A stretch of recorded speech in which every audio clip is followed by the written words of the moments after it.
The United States is often credited as the birthplace of modern democracy and the first to use a federal system, both established in its 1787 Constitution.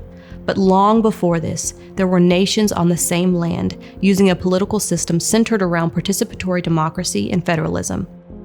This is the story of the Haudenosaunee Confederacy, the people of the Longhouse. It may have been as early as 1142 when Haudenosaunee, who came to be known as the Great Peacemaker, established the Confederacy based on the Great Law of Peace. This ended the constant fighting among the 5 nations in the region south and east of the Great Lakes: the Onondaga, Oneida, Mohawk, Cayuga, and Seneca.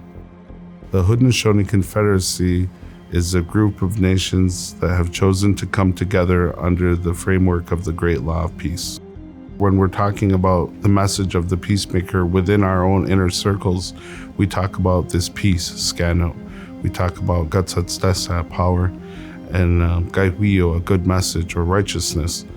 They're talking about a certain way of life, a power to claim your consciousness, and a responsibility to each other.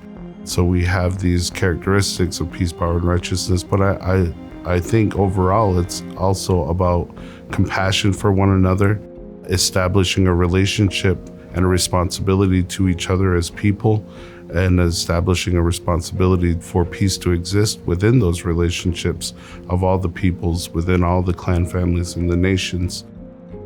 When they brought this message of peace, power, and righteousness to the 5 warring nations, they were founding and bringing these people together in unity. As the Haudenosaunee increasingly came into contact with the colonists who had arrived from Europe, the effectiveness of their system was recognized, and they passed on these ideas. The Haudenosaunee had advised them, they said that you should make a union like ours. And they talked to them and they helped them see the unity that the Haudenosaunee Confederacy had at that time.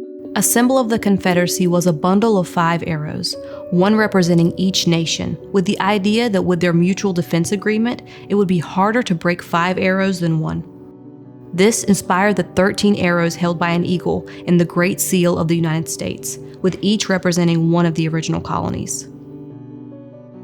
Founding Father Benjamin Franklin had extensive knowledge of the Confederacy, promoting its ideas for over 2 decades before inviting the Haudenosaunee Great Council members to address the Continental Congress in 1776. Even within our traditional governance, there exists this division of power. And so within the Constitution, and when the forefathers were building this, they had this idea of the 3 branches of government, and that is what exists for us as Haudenosaunee. There are multiple branches to the Great Law of Peace. And fellow founding father John Adams specifically referenced the Haudenosaunee Confederacy in a handbook he wrote for the Constitutional Convention in 1787. This contribution to the U.S. system of government was recognized in a 1988 resolution passed by the U.S. Congress. And in 2010, the U.S. Mint issued its Native American $1 coin with a design featuring an image of the Hiawatha Belt with 5 arrows bound together, along with the inscriptions Haudenosaunee and Great Law of Peace. Despite these official acknowledgments, the contributions of the Haudenosaunee are rarely mentioned in the history taught in American schools.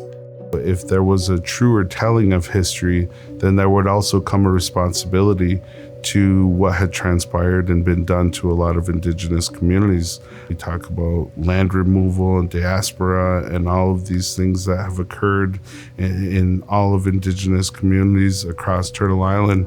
If that story and narrative is told, then there would be more of a responsibility to the relationship between indigenous communities and non-indigenous communities.